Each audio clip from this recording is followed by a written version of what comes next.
to the Gaming Discourse. I'm Tyler Frater alongside Richard Day the Cruz. Hello. And Chief Engineer Lieutenant Commander Connor Frater. Good evening. It is Monday, July 15th, 2024. Follow us at youtube.com/thegamingdiscourse, patreon.com/thegamingdiscourse. You could support us for $247, $10. Get your name in the video credits. Early access to our videos, access to our Discord server, and more stuff like that.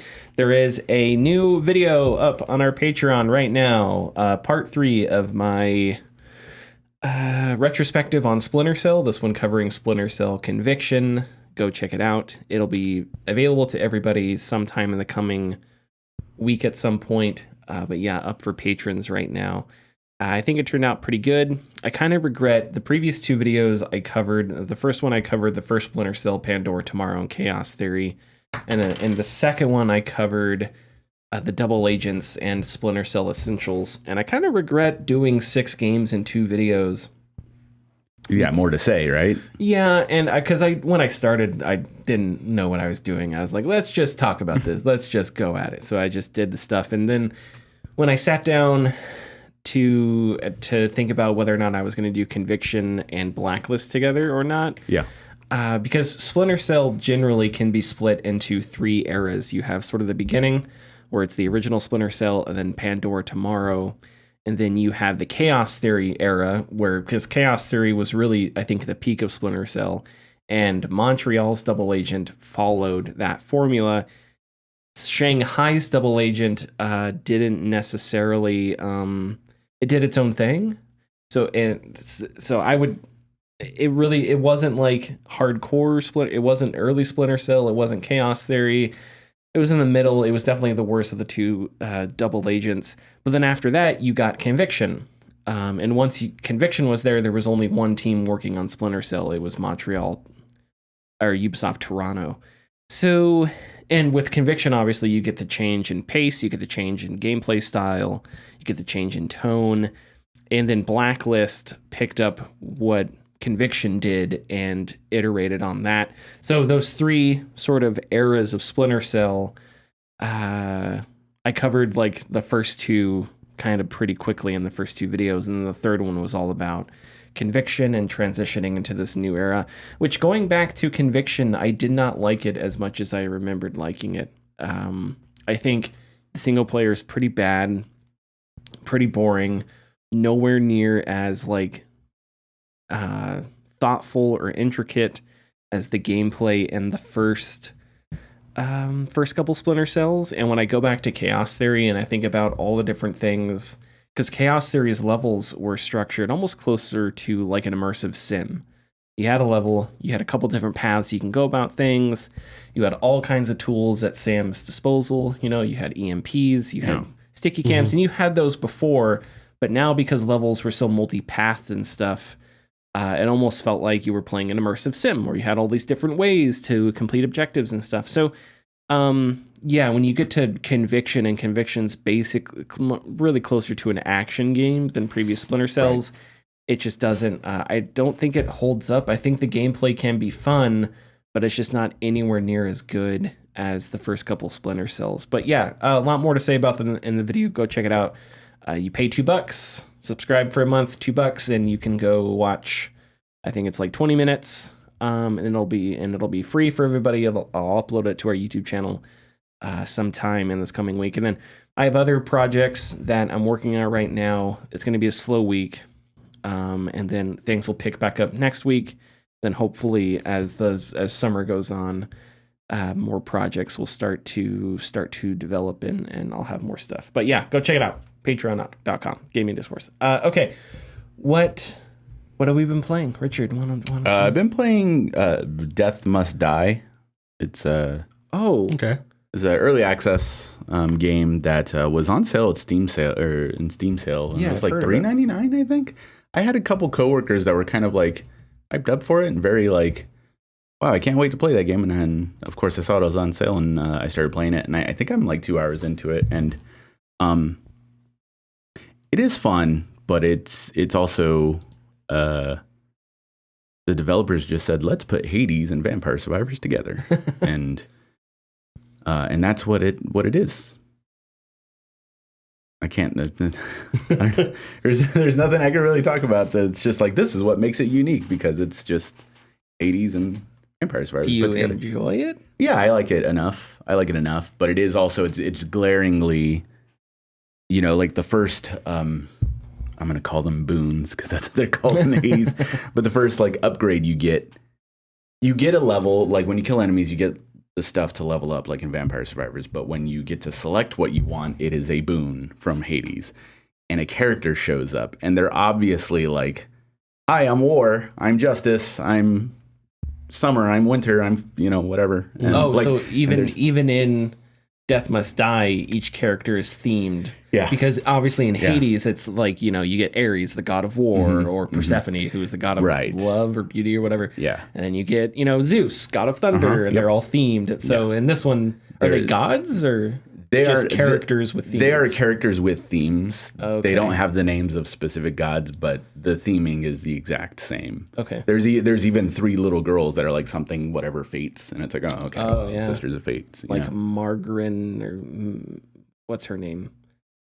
It's like Margarin or whatever. Morgoth. Is that her? No, that's from Elden Ring. I was gonna say because the 3 fates you fight. What's her face? Megara. Megara, and then she has 2 sisters, and one of them screams they're about. Not the fates, are they?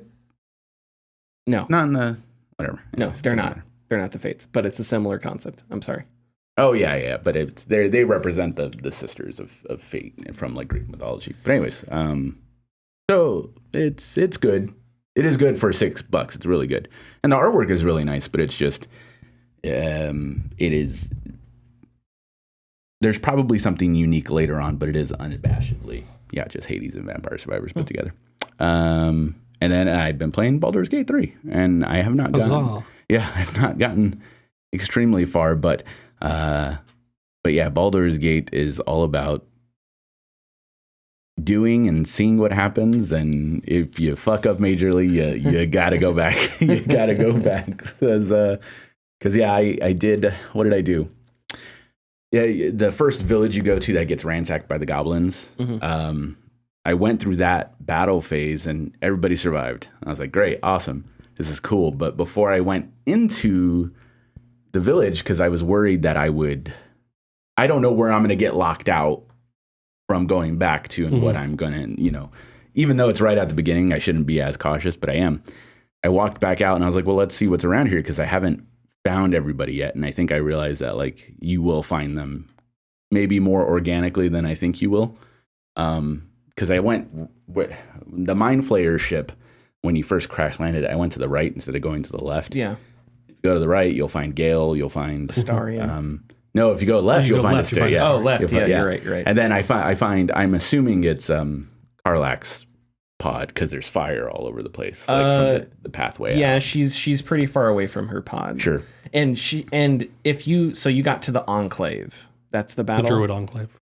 Yeah. I forgot so what the name of that.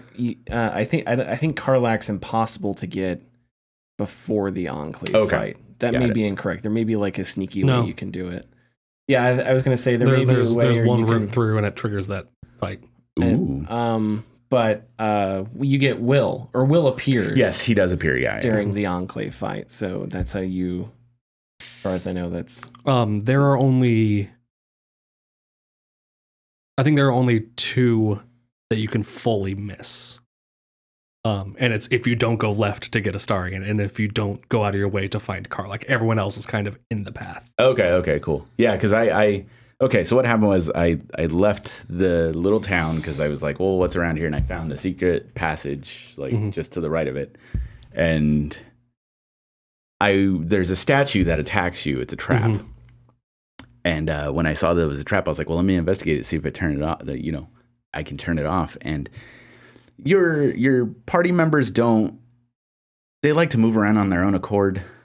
And so I can't remember who went in front of me, but I ended up talking to them. And so while I'm talking to them, it's just... And so I died, and I was like, all right, let me redo this. And I redid the fight, but I lost somebody. I didn't... I was like, God damn it. So I just said, screw it. Let's just, let's just go on with what happened. So I went inside of the town, and I got... Did you lose an origin companion or one of the NPCs? One of the NPCs. Oh, okay, sorry. Yeah. Yeah, I know, but I they're canon. They're goblin fodder. It's fine. Right.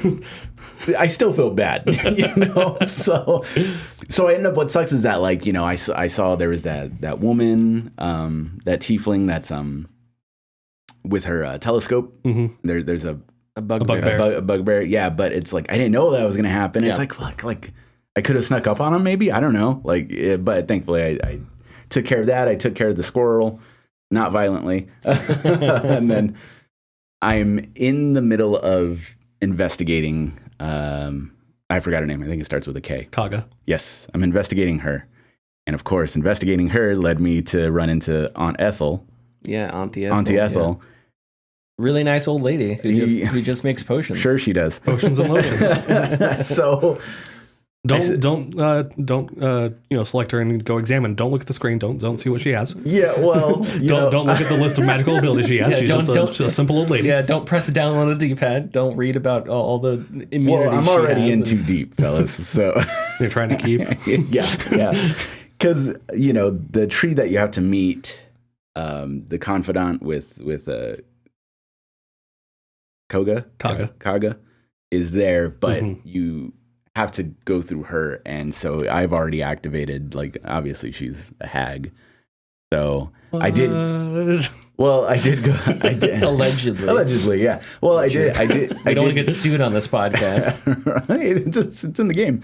I went into the house, and of course I activated the fight, and that was a very bad idea. Yeah. Which I will do again eventually. Definitely at a later level. Yes. I do have to really get used to knowing what I can and can't do off and on battle, because you have your jumps, your dashes, and stuff like that. Because I sat there for so long being like, how can I get to this damn tree? Because it's seemingly, there's not a direct path. Yeah. There's a gap in the path. Yeah. And so it was like, oh, yeah, I can just jump on all these rocks. And so that was the last thing I did today. I was playing it today, and I jumped on the rocks, and you start fighting the little mud gargoyles who, like, the mephits. Yeah. And then there's some woads too. Yes. And I was doing okay enough, and what I screwed up was using an AoE ability with other party members around, which solved a lot of my issues, but also created way more, some important ones. That's what Scrolls of Revivify are for. Yeah, right. But, that's when I sat there and I was just like, this game is about doing and then figuring it out. I got to do it again. So I'm going to go back, and now I know I have a pretty good AoE attack. When they, like, kind of get around me, I can take care of it and then focus on those tree guys. I can get to this mission. Yeah, don't get paralyzed by constantly redoing things. Obviously, if you want to redo it, that's fine. And don't get paralyzed by... There are some things in the game that I wish they explained a little bit better, but yeah, don't get paralyzed by, like, if I do this, will it lock this? If I do this, will it lock this? Because there's just you're constantly triggering things. There are 2 points of the game where you will get a pop-up that says, if you progress past this point, stuff will be locked out. Oh, okay, cool. Until you get there, don't worry about stuff getting, like, too worried about stuff getting locked. Awesome. Unless you want to look up a guide or whatever. Yeah. But, I mean, I did. Because you can really, like, paralyze yourself. Yeah. Because there's, like, oh, God, what am I going to trigger next? Yeah. Yeah. And it was very cool, and I know it's going to be nerve-wracking for my wife when she gets to that part, because she was watching me play, and then she's like, oh, I got to play now. And I'm like, okay, great. But, like, I did look up Kaga's, like, just like, oh, well, what can I do from here? And it's just like, yes, if you did this, now all of this can be done. And I'm like, oh, all right, well, I'll just choose the best option, what I feel is best. And so, but I love sitting there and trying to figure out what response is best for what situation. And it's very cool. It's very neat to talk down people, and it's very neat to see, like, Lae'zel's and Shadowheart's reactions to things, because it's not necessarily like Lae'zel is, of course, a particular type of race who very headstrong, very combative. Yep, aggressive. Yeah, confrontational. Fanatically militaristic. Yeah, and like Shadowheart isn't a bad person at all, seemingly, but the the situations that they're in right now is what I feel they're being written to react to certain things. So when I'm like, yeah, I'll help you out, they disapprove because it's like, no, we don't. Yeah, time for this, you know. Mm-hmm. And so I can't really hold it against them, even though, like, you know, I talked to my wife about it, and she's like, I hate how they're acting right now. I'm like, no, they're being written like this for a reason, and it's really awesome. Like, I think it's really cool. As long as if you are Gail's always like, hey, Gail's he's always DTF, that's for sure. He said something and I shut him down real quick because he kept approving like of what I was doing, and then he's like, hey, I got to tell you something. And I'm like, yeah, no, thanks, buddy, no thanks. As long as you're not like a murdering psychopath, eventually mostly all of the companions will come around and like they'll have glowing approval of you. There's like 2 or 3 of the companions that enjoy murder and things like that. Cool. I can't wait to get them. Yeah, but other than that, as long as you're not like a psychopath, basically all of the companions, because especially once you help them with their personal quests, that bumps up their approval a whole lot and stuff like that. So yeah, if it's like, kick this kid in the face, no, and Lae'zel's like, you know, whatever, God, you know, it's like, it's fine because you'll help her in her quest and everything will be okay. And there's and like there's some things that you just can't help. I know you find that like the dwarf and his 2 like underlings. Yeah. Like I did that a couple times because I was trying to do non-lethal just to kind of like, oh, maybe that'll do it. And I didn't because not thinking all the way through, and I end up using like fire spells, and it's like, oh wait, whoops, I bet I'll just kill them. Like that's not fire can't be what am I doing? And I reload it, and I kind of like, oh, there really isn't a way around this, is there? You know, because I decided to do something different, and it's exciting to go back to, and now the wheels in my head are turning to just play Baldur's Gate, play Baldur. I'm like, cool. So. Yeah, well, it really is a game that. It's a huge time investment. It's super deep. It's super long, but it is a game that really rewards a second playthrough, because once you understand, and with that second playthrough, once you know your mind, you have all those spells fresh in your head, and you have the classes fresh in your head. All that decision making is done, so it becomes so much easier to sort of get through the decisions you want to make, and it becomes much easier, and the story clicks a little bit more because you're not trying to figure out the story and your character and the spells and like all the characters at the same time. But there has never been a better going through the game for the first time. There are solutions to things that if you think it up, if you can dream it, you can do it, you know, and it's a lot of fun doing it. Larian should make the next Mass Effect. Larian should the only developer to make RPGs. No, honestly, I think Larian, their style, Sven, I forget his last name, the CEO who's been, you know, every month, every week has an interview somewhere, and for good reason. He said that the 2 RPGs that he would want to do if they were to do another licensed game would either be Ultima, which is interesting. I think it's just because developers his age all grew up on Ultima. Sure, but I mean, when's the last time an Ultima game came out? That's a long time. Or Fallout. And I think Larian's style would nail Fallout. Go back to isometric Fallout? Yeah, especially if it was isometric. Yeah, absolutely. Yeah, I think they'd absolutely... Because Baldur's Gate 3 has sort of a mischievous, dark humor about it in some places. And that's right up Fallout's alley. So, yeah. Oh, I think the last Ultima game was like 1998. 2013. Wait, really? Yeah. Is it a remaster? Ultima Forever: The Quest of the Avatar. It's iOS. The Quest for the Avatar. iOS. Oh, iOS game. Okay. That doesn't count. Ultima 9 was 1999. That's 8. That's Ultima 8. Yeah. Oh, but if you go back, hit back on Wikipedia, Ultima 9. Oh, I thought that was. I scrolled past because I thought it was the iOS one. Yeah. I know how to read Roman numerals. I know Super Bowls. But anyway, Larian doing a Fallout game, I think would be interesting. I think would be really good. Very cool. Yeah. Okay. Anything else? Nope. No. Real quick, funny story about Auntie Ethel. Oh, okay. Let's do it. Back when 5th edition books were first being like released out, one of the books that came out, Volo's Guide to Monsters, it has like expanded rules for like running hags, like more ideas. Oh, okay. And it comes with a name chart. And the first name for a hag that I ever created was Auntie Ethel. Awesome. And so I met him like, oh, this is a hag. Yeah, that's great. You just knew it. That's Like, awesome. oh, no, Auntie Ethel, definitely a hag. Yeah. And I was right. I'm actually very, because I didn't talk about it, I'm very excited to meet up with the ghoul, the zombie guy I resurrected. I don't know if you guys did that. The ghoul zombie guy. Oh, Withers. Oh, is that? Yeah, that's his name. Yeah, Yes. Yeah, very, out of the coffin, out of the sarcophagus. Very excited to meet him again whenever that happens. Yeah, he was cool. He was I answered his question correctly. I was like, dope. So. Yeah, he has a.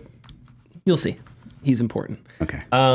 That's why it's like right next to the crash site. It's like, you can go check out this castle if you want. You definitely want to go check out this castle. There are people talking down there. You should probably. Yeah, exactly. I was gonna say I did a quest that is timed. It has so many turns until the quest ends, it's a really difficult quest that has people that you can save. Mm-hmm. And it is really hard. And you gave me some tips on how to complete it. So I was like, okay, I'm gonna do it this. And I pulled off some awesome spell casting, and like I did everything perfect. And as one of these friendly NPCs was running away, my monk has an ability where I can stun enemies. Right, super powerful. And so I had a 95% chance to stun one of these enemies, because these enemies will kill the people running away before they kill you. Okay, got it. Very annoying. Mm-hmm. So I was like, oh, 95%, I'll stun this guy. I will save everybody. And I'll probably get an achievement or something, because I saved all these people from this really difficult puzzle scenario, where last time I only saved like 3 of them, but this time I'm saving all of them because, I knew what I was doing this time. And I missed my attack. And on the very next turn, which was that enemy's turn, he took a pot shot and killed that NPC. And I finished this mission saving every single NPC except that one. Yeah, same. And it took every bit of willpower in my body not to reload a save and do the entire complex thing over again. Because everything else I did was super orchestrated and like super tactical. And I was, but that's it. That's just how it goes. Yeah. Not every dice roll is going to go your way. Yeah. And if you try and if you want to, that's fine. But if you try and reload the save to get every die roll going your way, I'm a dice roll purist. Whatever I roll, that's it, man. Like, it's just when the outcome is not what I want. That's it. And I know that's like kind of the same thing, but it's whatever. Yeah. And it'll happen. What am I doing with all these scrolls? I just give them to people, right? Whoever I want to have that Gale ability. can learn them. Okay. If they're wizard scrolls. Yeah, wizards. Okay. And then everyone can use them. Or they're one-time use scrolls, basically. Yeah. Okay. Yeah, Okay. and you great. don't have to. There's if your party. I got a notification once that said a party member was too far away to use a scroll. Mm-hmm. But if it's not your turn, if it's someone else's turn during combat and you want them to use the scroll, you can open up your inventory and, like, let's say you want Gale to use a scroll that you have. What's your character's name? I can't remember. Richard. Let's say your character's name is Richard. Mm-hmm. If you go to Richard's inventory and you right click and you're during Gale's turn, it'll say use and in parentheses Gale. So it it allows Gale to cast that even though it's in Richard's inventory. Gotcha. So you don't have to worry about like placing scrolls in specific people's inventories. Yeah. You can do that with health potions. You can do that with basically anything. Grenades. Switching weapons takes an action, so you can't switch weapons at will. Yeah. But scrolls, you can just, like I said, if it's not in their inventory, they can still cast it. It doesn't cost anything. But there are certain situations where if you're far enough away, it'll say this character's too far away to There do is that. I don't know if it's a full exploit or just part of the game mechanics, but you can just send it to their inventory. Oh, can you? Yeah. Oh, I didn't know that. Yeah. Does that get around this character's too far away Yeah. thing? Oh, okay. Well, It's because I'll pre-position people and then they're like, oh, this person needs a spell. Oh, they're out of reach to just use it. Okay, I'll just move it in their inventory real quick. Now they can use it. Okay. I did not know this. Follow-up question. I've been playing for a bit now. How do I open up the inventory? I'm playing on controllers, so it's like it would be right trigger. I do right and then trigger. the helmet. Select the helmet at the very top. Oh, okay. On the radial wheel. It's one of those things I take things literally, and it doesn't say inventory. It says something different, so I'm like, that's not what it is. It's all symbols. Okay. Well, there may be a word there. I don't know, but it's if you open up the radial wheel. Yeah, the helmet. It's the helmet at the very top. Perfect. That'll be your. So I barely found out how to lockpick, so I was like, oh, all right. That'll be your. The controls I've been playing on PS5. The controller is not bad. No, I think it's good. Yeah, I think it's really the good. game's definitely best with mouse and keyboard, but yeah, you just have to learn the symbols real quick. Once you get used to moving through the controller buttons really quickly, you can get through some of that really easily. It is a little finicky because the cursor is not as precise as a mouse pointer.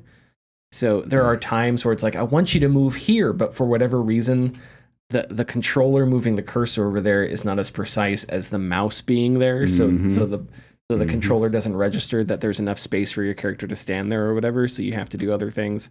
But I mean, but largely it's the same experience. It's just more clicks on the controller. And I don't know. Once you get used to it, you can fly through a lot of those menus and stuff, and it's just fine. It's not. I like it. The organization of it, I like it more on PC, but it's fine. It's easier to organize your inventory on PC. When you open your inventory on PC, it shows your entire party's inventory. So you don't have to go down an entire list or whatever. But that's fine. I don't think it's a hindrance to the experience at all. A fun little exploit to use that it's an exploit because limitations of the game. If you're ever planning out a move or trying to figure something out and you have your little cursor that's showing the path and it skips over an area, there's an invisible thing where it skipped over. Because you can't occupy the same spot as something. Okay, so there's an invisible creature or enemy there. So you can target an attack. Yeah. So if an enemy ever casts invisibility on them, you can just try and move your cursor around the area they were. That's one way to find them. Just throw something there. I leveled up with Gale, and it was like he could see invisible. And I was like, I don't think I need that right now. And then I met the hag, and I was like, God damn it. You're going to need immediately went to invisible. And I'm like, Mark. There's another technique for detecting invisible characters is if you're sneaking and you walk into an invisible character's sight line, it'll pull you out of stealth, but combat may not trigger yet. Yeah. So your character, there's like a sound effect where it's like whoop, where your character like stands up from stealth. But it appears like it happened for no reason. It's like, well, why did you just come out of stealth? Well, it's because an invisible character sees you, but they haven't engaged combat yet. Oh, nice. So that's another little exploitative way where you can be like, oh, somebody sees me here, so I can kind of set up for an ambush or something. Okay.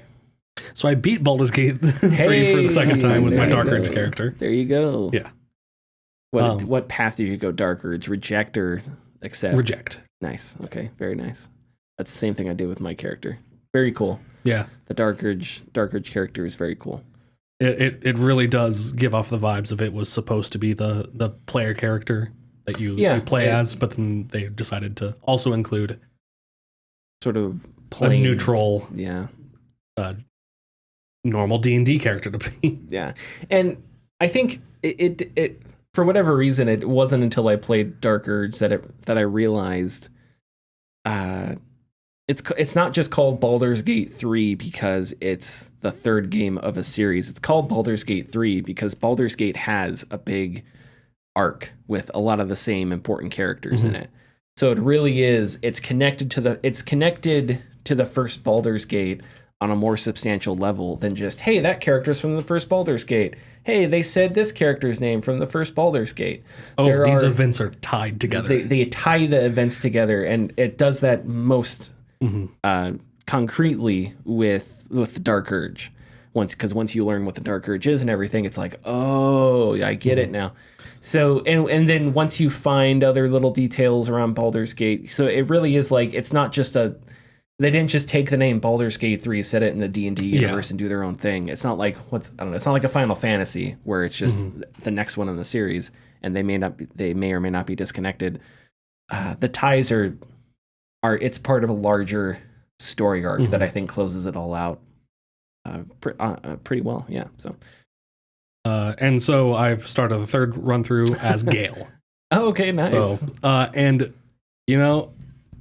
I do recommend going through as the origin characters because they have unique like cutscenes. They have unique dialogue options they can pick. Wow. Yes. They're not voiced, are they? The dialogue options, no. But having 4, like you as an origin character and the 3 other origin characters, there's more party talk. Oh, cool. Okay. Very That's cool. awesome. Like there was party talk between Gale, Lizelle, and Shadowheart. Awesome. That's one thing they keep talking behind me, and I'm like, yeah, like trying to like see and hear it, and I can't quite like get both. Yeah. And I'm like, damn it. You can always go to the text. There is a Dialogue text history. log. Yeah, But I want to hear it. I know, yeah, and their performances are fantastic. Yeah. But that is there in an emergency situation. Okay, I Also playing Baldur's Gate. I've mostly been playing Baldur's Gate 3. But I did start Dread Delusion. I don't know if you guys have seen Dread Delusion on Steam. It's like it's like a Morrowind type RPG. It's been gross. I'm kidding. I'm kidding. It's been in early access for a while, and it just came out of early access this year. I've had my eye on it for a long time. Oh, yeah. I have this on my It's list. jank looking. I love it. Yeah, I'm having a lot of fun with it. It plays like a Bethesda RPG. You've got That's unfortunate. You've got your stamina, mana, and health, and it's pretty rudimentary. But when you start off, like you don't have a map. Feature's rad. So I know a lot of the character animations and stuff look really cool. But one of the things I'm doing right now is I'm trying to find a map because you don't have a map of the world. You have to go out and find one. So right now it's one of those games where you talk with an NPC and the NPC's like, hey, down the road, there's a tent. Go left of that tent, walk 100 paces, say a prayer to a god, do your taxes, and behind you there will be a guy selling a map. And you have to just remember all that shit. Or write it down. Or write it down if you're a real nerd, yeah. You're a real gamer. Yeah.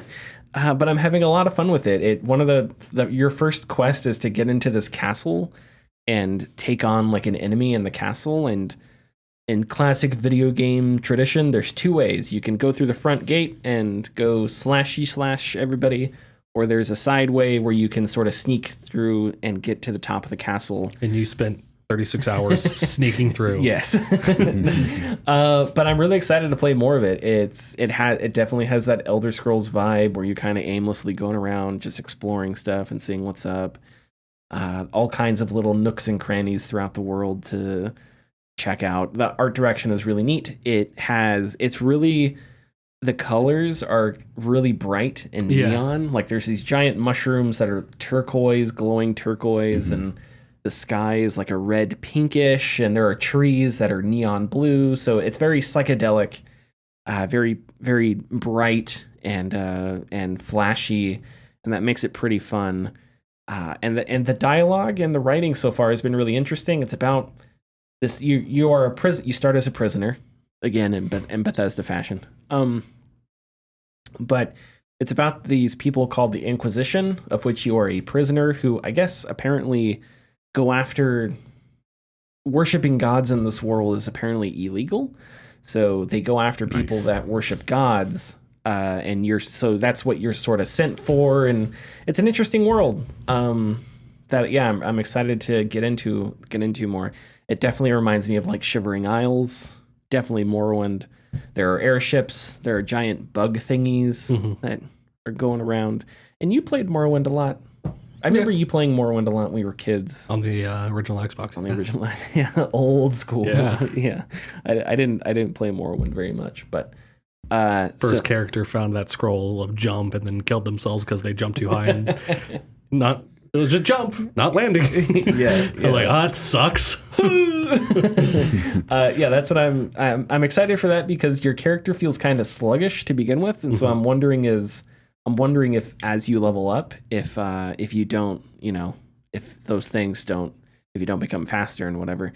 One thing that's interesting about the game, it's an RPG, so obviously you level up your stats, but you don't get experience through killing enemies, killing enemies or bosses or whatever. You get experience through completing quests, and you find these little skulls that move up your XP bar. You find them throughout the world, so it's more important to poke around and explore and complete quests than it is just to grind out XP through killing enemies, which is great because I don't mind avoiding combat. Yeah. Going the stealthy route. So I'm going like a mage route and seeing what kind of the animation for casting a spell is really cool because your character folds out a book and there's all these symbols above the book. And so right before they cast a spell, a little wheel appears in your screen and it fills up. And when it fills up, you cast the spell. So it's pretty neat when your character does that. But yeah, so I'm excited to get into it more. I've heard the melee combat's okay, not that super great. And from what I've played, it's pretty basic and rudimentary. But yeah, I'm already going. I decided I was going to go more mage anyway, so I'm not super worried about that. There are also airships in the game that you can buy, but I haven't found how to buy one or anything yet. So yeah, excited to get into that more. And hopefully I'll beat Baldur's Gate 3 the second time here, hopefully within the next week, and I can finally close the book on that chapter in my life. Okay, are we ready? Well, then you got to go through each origin character. Oh, God. Don't forget about that. Thanks for listening. If you like our content, please consider subscribing or leaving a like and comment. You can find us at patreon.com/thegamingdiscourse. And our tiers are $2, $4, $7, and $10 and include getting your name in the video credits, early access, and access to our Discord server. All right, so we've got some changes coming to Xbox Game Pass. This was first reported, thank you, Connor, first reported by Windows Central. There are a lot of different changes, so I'm going to sort of list them out here. It's kind of confusing, but it's also not confusing at the same time. There's just a lot of different pricing and new tiers and stuff like that. So, real quick, current users of Xbox Game Pass for console will be allowed to keep their subscription, including day one games and back catalog titles. If current users cancel their subscription, they will lose their entitlement to day one games. New users, this is the big change, new users on Xbox Game Pass will get a new tier, Xbox Game Pass Standard. This tier includes Xbox's back catalog, and I believe Standard does include day one games. It will be $14.99 a month, and it will also include Xbox Live Gold. That, however, doesn't include cloud gaming. Xbox Game Pass Core is still there. It's $9.99 a month, but that does not include the day one games. So right now you have Core and Standard. Standard's $15 a month. You get the day one games. Core is $10 a month. You don't get the day one games. Then there's Game Pass Ultimate, which is now going to be $20 a month. Ultimate includes everything. The day one games, the back catalog, and then cloud gaming, so xCloud there. PC Game Pass will now cost $11.99 a month, up from $9.99, and that also is going to include day one games. And like I said, if you currently have these subscription, I guess you're kind of getting grandfathered in a sense, unless you cancel your subscription. And I think the new prices will take effect on September 12th. I wasn't sure of this entire thing or if just like the Xbox Game Pass Core changes. I'm not sure. But yeah, it'll take place September 12th. Tom Warren at The Verge also reported he had received a tip, one he hasn't fully verified, that Microsoft is going to stop marketing consoles in certain EMEA, which is Europe, Middle East, and Africa regions, I guess later on this year. But again, that's an unverified tip. But Tom Warren's a really good journalist, so he's if he's putting that information out there, I'm gonna assume it's something he's comfortable with putting out in the wild, even though he hasn't totally had it verified. Okay, so yeah, what do we think about this? I think there was a lot of interesting questions. Getting your finger on the pulse of Xbox is difficult, just generally speaking. So yeah, what do you guys think? That's a great way to putting the finger on the pulse to see what Xbox is doing, because it seems like even they don't know what they're doing right now. And I do keep thinking about how Sony is, if they're even looking at what Xbox is doing, because I know Sony has their own subscription service as well that they don't push as much. No. What Microsoft does is Microsoft will tell you that Game Pass is a necessity. At least that's what, like, if you have an Xbox, you're going to want Game Pass. You're going to need Game Pass. And Sony kind of has their subscription service, which if you look at the offerings, Sony's is actually like a lot better. I think Sony has like almost 900 games, whereas Game Pass has like 600 or something. A lot more AAA titles too. But Sony is kind of more or less presents it as add-on, as extra. They even have one of their tiers called Extra as well. And they also provide. They're kind of getting the ball rolling on classic games too, from the PS2 and even PSP era. And I wonder if that is kind of affecting people's perception of Game Pass, is the kind of not forcefulness of wanting people to sign up for. Well, yeah, the forcefulness of wanting people to sign up for it, but I don't know. Taking away the one, probably the best bargaining chip you had for consumers, the day one stuff, is probably a very bad decision. In general, just very bad decision. I think so. I had a there. So we know cloud gaming is this thing that we don't really know a whole lot about, and I don't know if Xbox really know. Well, I think from what Xbox has said specifically during their not lawsuit, but whatever, the hearings with the CMA, with the UK CMA, they said that people don't really use cloud gaming all that much. They sort of view it as an extra thing. I think it's interesting that you then put cloud gaming at that $19.99 tier, because if already it's something that not a lot of people are using, then now unless they think that the people that are using it are people that are already like more quote unquote hardcore. Now it's for the discerning customer. So you'll put it at that higher price tier, right? Yeah. But the thing is, like with Xbox wanting to be everywhere, do you not have to somehow find more casual audiences that are willing to play games everywhere? And if so, then you're going to be trying to find casual audiences that will stream games off their Amazon Fire Stick for $20 a month. And I think that's a tough sell for casual audiences, right? Yeah. Especially in this world where we have so much subscription fatigue. So that I think is interesting. With day one games, that's like the major thing with Xbox. And I wonder if any of these price increases dissuade people from I don't know, buying into the ecosystem or whatever, because the Xbox has been such a, because I think there are people out there that have purchased an Xbox as a Game Pass machine. I know I've thought about it in the past, especially with the Series S, because it can be during sales, it can be really cheap. I sell over 200, and there's a ton of games on Xbox Game Pass that it's like, I don't need to play that on my PC. It doesn't need to be graphically intensive, you know. That I would love to play. Now, unfortunately, a lot of those games are also on the Steam Deck, so it's like, but not everybody has a Steam Deck, and there's more of a market for the X or the Series S. So yeah, I wonder if like these price changes sort of dissuade people that are looking at getting an Xbox as a Game Pass machine, if that hinders that at all. And really, I've been, Tom Warren broke down some stuff about Xbox, and people are talking about, Xbox, whether or not they're deprioritizing the console, which they are, but like to what degree are they deprioritizing the console? And at the same time, they are well,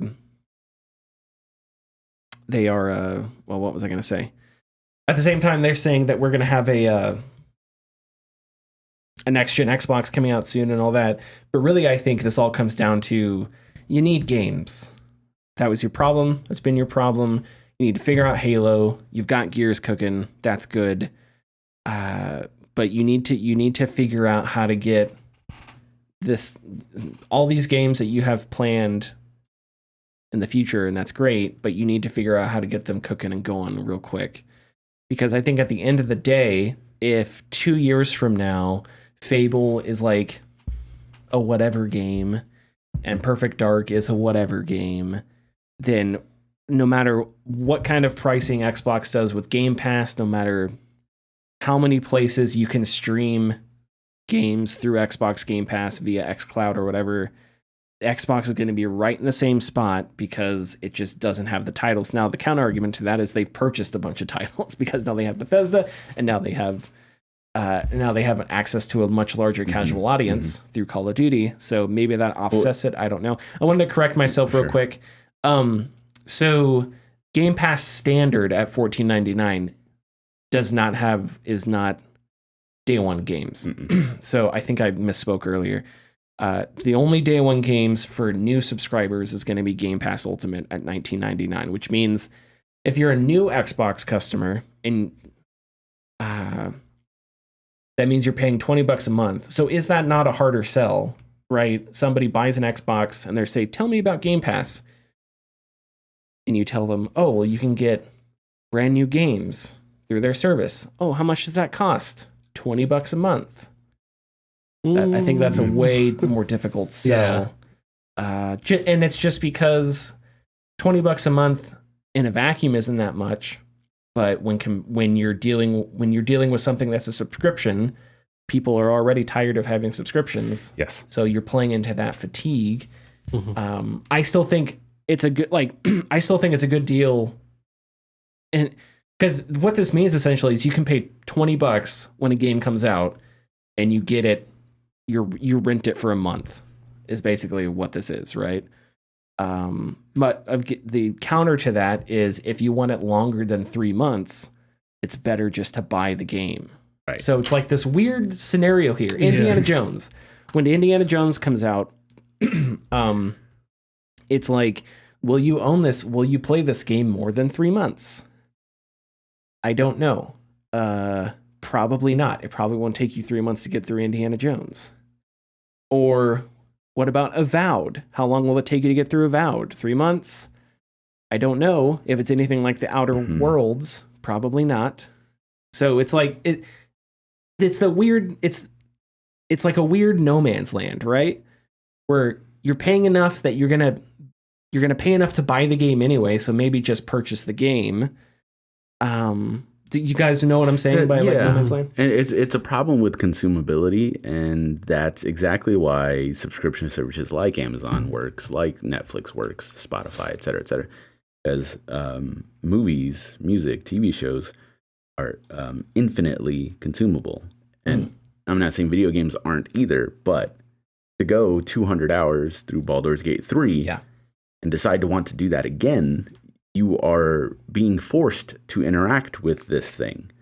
Whereas Netflix, Spotify, I can press play and go off and do something else. That's what people like to do nowadays. So you're going to get a lot more people with a subscription service like Game Pass who, when Indiana Jones comes out, they're going to say, drop the $20 right now, play Indiana Jones for the 10-ish hours it's going to be, 15 hours it's going to be, cancel, I'm out. Or Microsoft vastly underestimates how patient PC gamers are.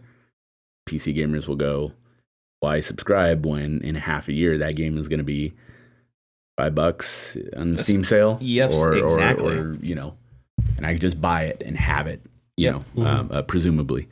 So I think that's the first couple years of Game Pass. It was this brand new shiny thing.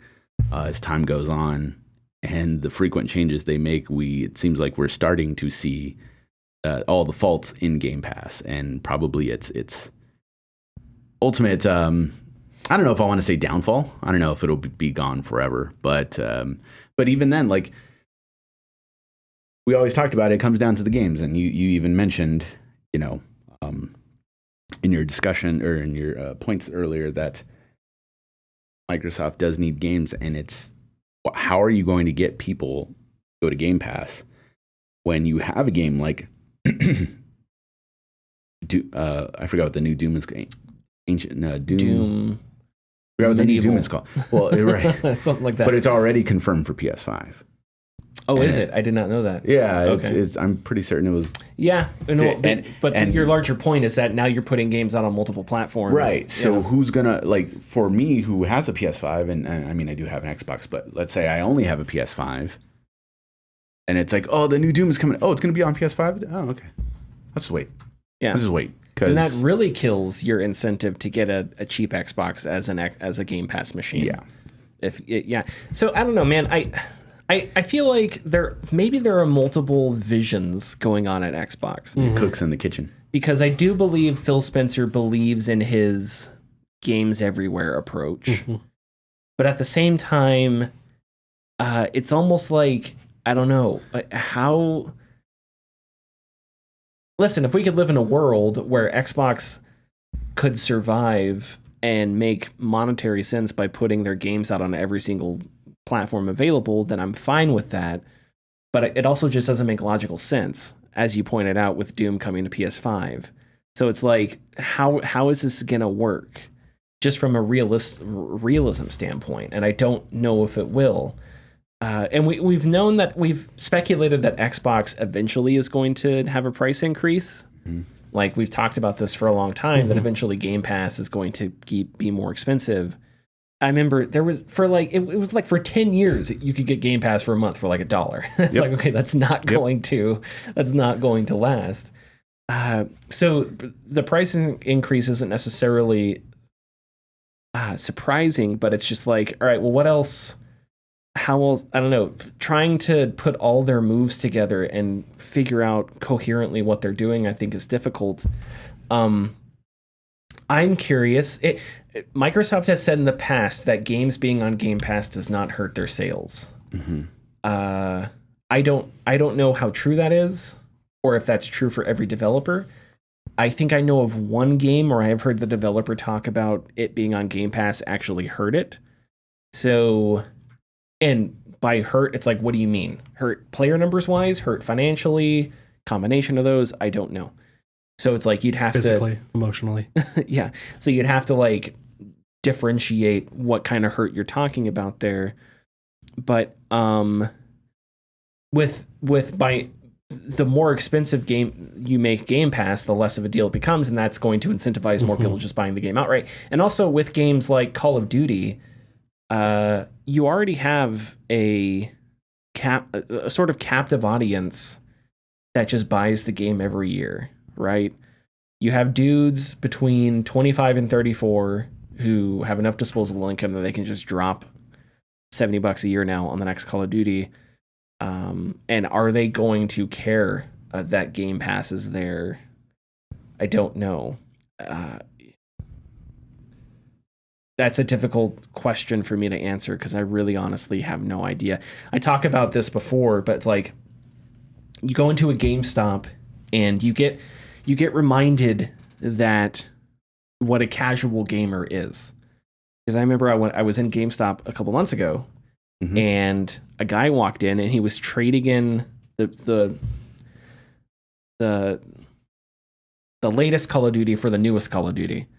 And he was just saying, oh yeah, I always trade it in and buy the new one. And that guy's living his best life. He doesn't know who Frank Cifaldi is. Mm-hmm. He doesn't know who Sean Layden is, you know. Hell yeah, brother. And good for him, you know. He's very happy because he's gonna play Call of Duty with his buddies and have a good time, and that's great. But it's just like, does that guy know about Game Pass? Does he care about Game Pass? Or is it just, you know, I'll just buy the game because I don't really play other stuff. I don't know. Same thing with like Madden. Mm-hmm. People that buy Madden or any EA game, and EA Access is sort of tangentially related to Game Pass, but it's like, how many people are just going to keep buying it because it's like, well, I guess I could get Game Pass and stuff, but I really don't play any other games or whatever. So it's like, are you going to capture that market at all? I don't know. And by increasing the Game Pass price, are you just going to move more people to just buying the game outright? I don't know. Yeah, I'm asking a lot of questions here because it's difficult to figure out what they want to do. And I know I've said this multiple times, but again, it just comes down to if you have games, things will work themselves out. So if Fable comes out and I hope it's amazing, and it's amazing, and if Avowed comes out and it's amazing and I hope it's amazing, and if the next Doom and whatever, if these games come out and they're amazing, Xbox is gonna find success, and it's not because they jujitsu'd themselves into business genius move because of Game Pass. It's going to be because they finally decided, well, they bought a bunch of people, but they got a bunch of games, good games, published under the Xbox name, right? Which they had good games, but they didn't have the same type of heavy hitters that PlayStation had for the past decade. So that's going to be the most important thing, really, no matter how they structure all this, although how they structure all this could be bad depending on the pricing and whatnot. Right. But that's the most important thing. If you can figure out the games, figure out the studios, if you can stop laying people off, that too, I think you're going to find yourself in a fine spot, and everything will be fine. Anything else we want to say about this? No. I said no. Yeah, no. I guess I was going to mention something about the standard consumer, but I forgot what point it was connected to a while ago, so we can move on. You have really good standard consumer points. Thanks. Because you're on the front line of that. Oh, yeah. You're like, you could write, there were people that wrote like memoirs about war. Well, you could write memoirs about the standard consumer. You were going to say something. I was going to, well, it's off topic. It's about their naming structure of these, which I hate. Yeah. Of course. Core and standard are the same thing. Yeah. And it's tall, grande, venti to me. Tall, large, 20. Terrible naming structure. Fix it. Yeah, it's very. And so when we were talking about the cloud and how if you have an Amazon Fire Stick, it's like, oh, you can get Game Pass on there with the cloud. And for the average person, you can't feasibly give all of this information to some person. They will go onto their Fire Stick and they will see all these apps, and they won't choose 80% of them. They'll only go to the one that they know that they can keep their focus on. And so Xbox probably going to go out of the window for them, because we have consumers, the Nintendo Wii, backwards compatible with GameCube. It was backwards compatible with GameCube for most of its life. Then the last 2-3 years they took it out, but by and large about 80% of them are backwards compatible. But people still come in and they go, can I have one that's backwards compatible? And it's like, yes, they're almost all are. I don't know there are things that people just forget.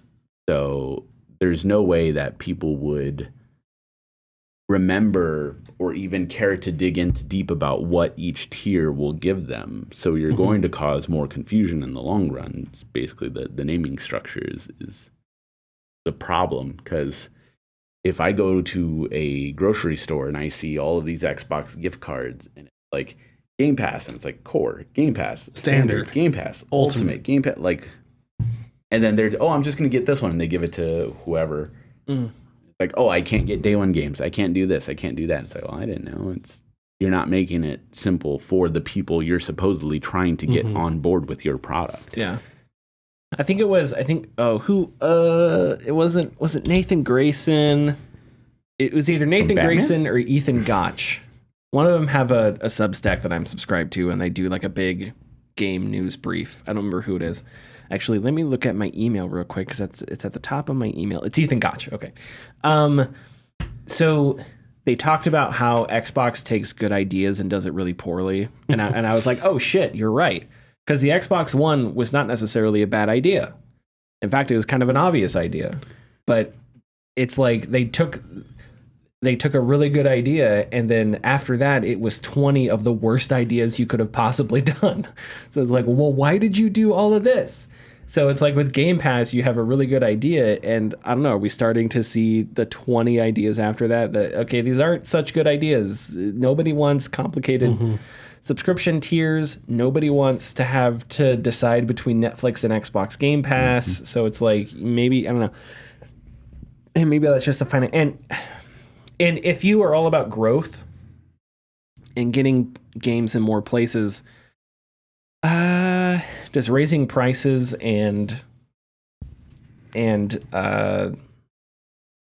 making that competition, taking that competition to a higher level because now because people are having to pay more money for your service, does that not limit the growth potential of your product? Because now not only are you competing with other streaming services, but you're the streaming service that costs the most money, right? Yeah. And especially with something like Xbox Game Pass, because again, if Game Pass is something that is going to cost so much money, then that means it's only people that are going to get it are going to be the people that I assume are the most dedicated, right? That play it the most. You're not going to have a super casual audience that is all everybody's playing for Game Pass. And also, I do wonder, like, how many people, like Richard, for example. I wonder how many times there's going to be a situation like this where somebody walks into a store and they talk to someone like you and they say, "Hey, can you tell me about Game Pass?" And you're like, "Oh, well, the one you want is the $15 a month because that gets you day one games." And they're like, "What about this Ultimate? Where do you get?" "Oh, well, that you can just stream games." And they're like, "Oh, stream on." Yeah. Like, how many times are they going to wave their hand at that? Because streaming is this thing that doesn't really work. It's kind of finicky. Who really cares? I'm going to be playing on my console anyway, so it's like... I can tell you, using us as a sample size, a third of people will do it. Because I'm the only one of us that has done the streaming. You did it out of necessity, yes, though. Yes. And it was Starfield. So not only was it necessity... It was a bad decision. It was like you were going through Sears training with the Navy SEALs. It's like some guys get their toenails ripped off, and they're like, "All right, you, Lieutenant Connor, play Starfield streaming." No! "Tell us your service number." "No, sir! I'm putting engines on my ship, sir!" Okay, is that all we want to say about this? Yeah, we can move on. Okay, what's next? Nintendo has failed to credit its translators. They failed to do a lot of things. This is from a story by a game developer who spoke with multiple sources that worked on games like Tears of the Kingdom, Animal Crossing, and Super Mario RPG. Multiple sources spoke about working at LocalSoft, a company Nintendo outsources for their translating. One source said that when they worked with Nintendo as an external translator, they were asked to sign a 10-year NDA that prohibited them from discussing or promoting their work. Game Developer was able to view and confirm that decade-long NDA. One source said that it's Nintendo's policy not to list the name of external translators in game credits, and that external translators are forbidden from listing those titles on their CVs. Reading a quote from one source, quote, "I kind of accepted miscrediting as part of the business, but that doesn't mean it's fair or right.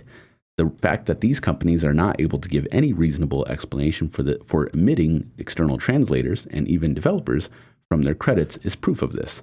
I think, professionally, it's hard to tell how much this has impacted me. It's entirely possible that more translation agencies would have approached me if my name was out there in all of these big blockbuster Nintendo games. But who knows?" End quote.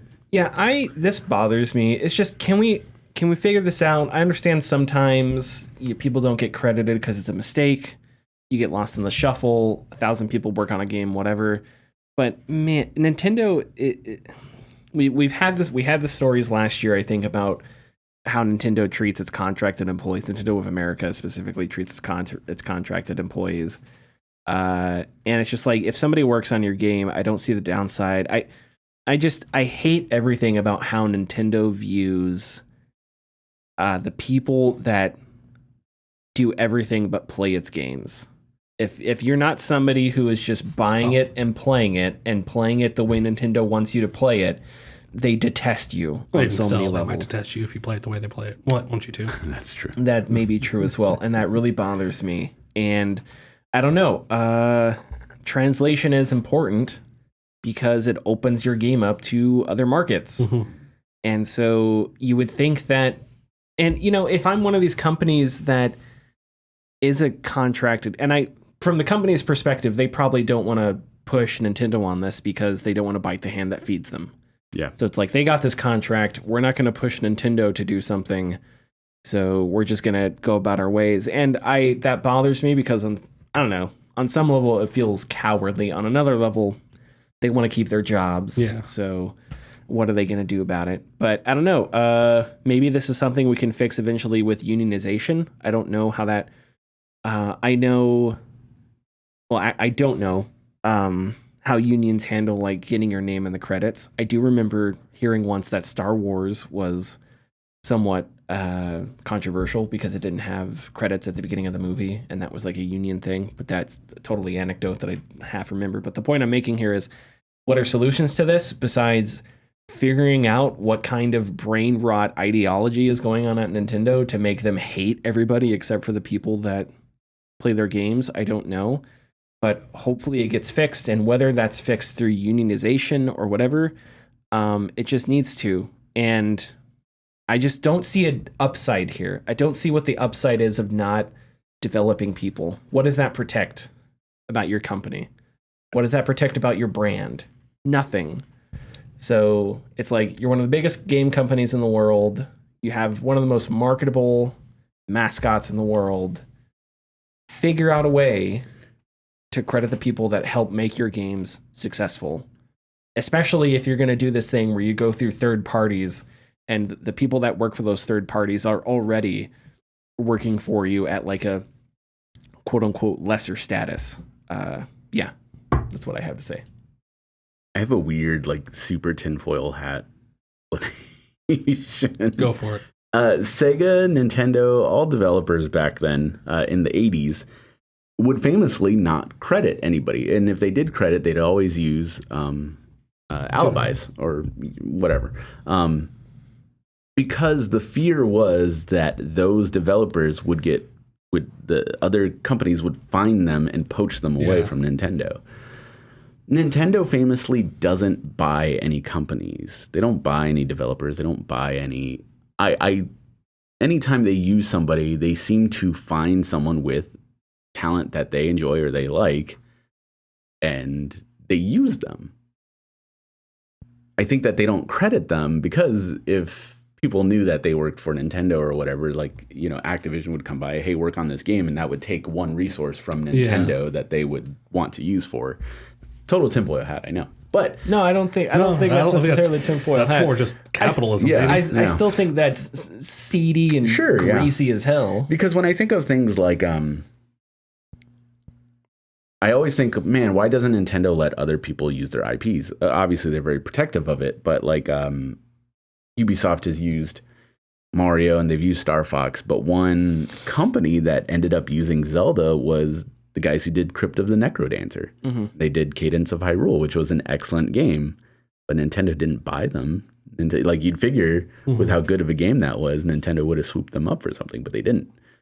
Now, I don't even know what they're doing, unfortunately, but I hope they're making another game. But yeah, no, it just seems that Nintendo doesn't want to make any business promises to anyone.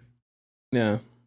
But they also want to have a pool of people that they can just kind of like, when they need to, choose from. Super controlling, everything's by their terms, and it bothers me because, I don't know, I'm somebody that thinks, I don't know, I guess I'm just a revolutionary Marxist or something, because I think maybe if you work on something, you should get credited for working on it. Oh. So dare you? I guess I'm just 2 steps away from Stalin or something. I don't know, but I don't think Stalin would go that far. Yeah, he wouldn't go that. Hey, we're gonna take back Stalingrad. If we're being honest, he was famous for removing people from things. That is correct. There's pictures that people have been removed from. This is so. If anything, Nintendo is closer to Stalin. Nintendo is the Joseph Stalin of the video game industry. Okay, I like this. All right, cool. All right, real quick. Oh, Connor. Speaking of awful things. Speaking of Saudi Arabia gets a 12-year deal for the Esports Olympics. Yeah. Announced by Saudi Arabia itself and the International Olympic Committee. The inaugural Olympic Esports Games in 2025 will take place in Saudi Arabia and run for 12 years. Yeah, and there was like an esports event last year, but I think this is the first year that it's going to be branded the Esports Olympic Games. I just wanted to. I didn't want to skip this I don't know how much we have to say about this, but this just bothers me because Saudi Arabia is just tossing so much money around, and the games industry, there are a lot of places that are in dire need of money, and I just hate that investment comes from a place like that, because it shouldn't. That's where it shouldn't come from. I think that's compromised. Some people may go so far to say blood money. I don't know. And again, I'm not somebody that thinks the United States is some peaceful, heaven. Clearly, I don't. But with all the issues we have in the games industry, with so much corporate nonsense, we just talked about it. Mm-hmm. I don't know, a regime like Saudi Arabia throwing money into a spot to just dominate it, I just hate, because I don't know what kind of influence that confers that is good. It happened in golf. It looks like it's going to happen with other sports, and that's not good for the product. It's not good for the players. And I don't want to get too much into it, but especially for something that like esports, which is sort of a niche. It's sort of a niche of video games, I guess. I don't know. You look at how China has influenced certain things, right? With games being taken off different storefronts, and how they can, tell certain commentators hiding behind a desk when someone says something that China didn't like. Yeah, when they say democracy is good and everybody runs and hides, and Bobby Kotick does nothing but say, "Hey, democracy, who's to say?" To think more influence like that coming from a different country and coming directly from that country's government, because again, a lot of this is spearheaded by the Savvy Group, which is a fund, I guess a company, I don't remember. They get this money directly from the Saudi Arabian government, right? Mm-hmm. The Sovereign Wealth Fund. So it's not like the levels of disconnect between Tencent and the CCP. There may be some barriers there. Obviously, if you're going to do business in China, you're going to be dictated to by the CCP. But when it comes to Saudi Arabia, you're not doing business with a company who has a relationship with the Saudi Arabian royal family. You are doing business with the Saudi Arabian royal family. So the barriers are gone. You are doing business directly with the royal family there. So which puts you directly in line with whatever kind of influence and whatever kind of stuff you want to talk about or not talk about. But anyway, okay, that's all I want to say. I don't think it's too far-fetched to call it blood money. Because it is, dead dinosaurs. Wait, and I'd go far as to say this: if the United States government ever came to us and was like, "Hey, we'll pay you $1 million," I would feel bad. Okay, that's a dumb excuse. The point I'm trying to make here is, don't take money from governments. Period. Don't let Joe Biden, give you $1 million loan to make a video game. So maybe do that, because he may forgot that he did it, and by the end of the week you'd have like $12 million. So maybe do that. Yeah. Sorry. I only have 3 Olympic gaming events a year, both GDQ, Summer GDQ, and EVO. I watched some of that this year. Those are them. I bet you did. GDQ's awesome. Yeah, it was. Every time it's awesome. Yep. Yeah, I saw Astral Chain and I was like, that game looks fun. I had a feeling that's why you asked me about Astral Chain. Yeah. A lot of people like it. It just didn't vibe with me. Let's hit the tidbits.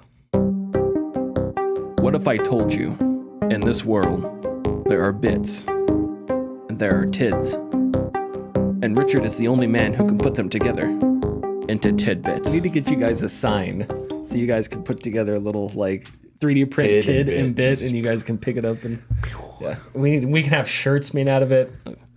The wheels are turning. It needs to be more like that scene in Tenacious D where it's most of the word tid and bit. It's you guys are getting tattoos then. Yeah, is what not where they should be, but yes. All right, nice. That movie is so ridiculous. We'll just fist bump, but they're right there. Go by Tenok. It's a birthmark I have. Get over here. I have ass mark too. Get over here so I can cut you. No. Greatest Tim Robbins role in the history of mankind. Even better than Shawshank. Catch me if you can. Damn it. Thursday, July 11th is when Stellar Blade Studio Shift Up got successfully listed at the Korean Stock Exchange. Shift Up stock ended the trading day at plus 18% and 4.1 trillion won market capitalization, which is $3 billion USD, making it worth as much as Koei Tecmo on the back of just 2 games that they've released so far. I think they've released one other, but obviously Stellar Blade and then their cell phone game Nikkei. Well, Stellar Blade went woke, so clearly they're going broke now with a $3 billion valuation on the Korean Stock Exchange. Stellar. This guy. Hey. I'll be here for a while longer. Also, real quick, Nintendo announced their very first-party horror game. I saw this with a weird trailer. I did not watch the trailer. Yeah. But well, it's the teaser, so okay. It's Luigi's Mansion 3. Luigi's Mansion 3. I don't know if it's the name of the game, Emio. I might be a code name, but it was a guy in a suit with a bag over his head. It was very decrepit looking and whatnot. But we'll see. I think a reveal is coming later. But that's interesting. That is interesting. Nintendo doesn't branch out like that normally. So yeah. Although they do publish things. They did publish Fatal Frame in America. They published Eternal Darkness, which was pretty good as well. I need to play Fatal Frame. They also published Metal Gear. Twin Snakes, yeah. Man, that always throws me for That's why you'll never see it anywhere else. Yeah. Is there not a Twin Snakes? Can you not get it off the internet somewhere? Is there not You can get it on your Steam Deck through Emu Deck. Oh, but I mean, but that's because we all own it for the GameCube. Yeah, sure, of course. Yeah. So, all right. 100%. Paid $49.99 for it back in 2003. YouTube.com/Gaming Discourse, Patreon.com/The Gaming Discourse. To go check out the video on Splinter Cell Conviction. We'll see you next week. Bye-bye.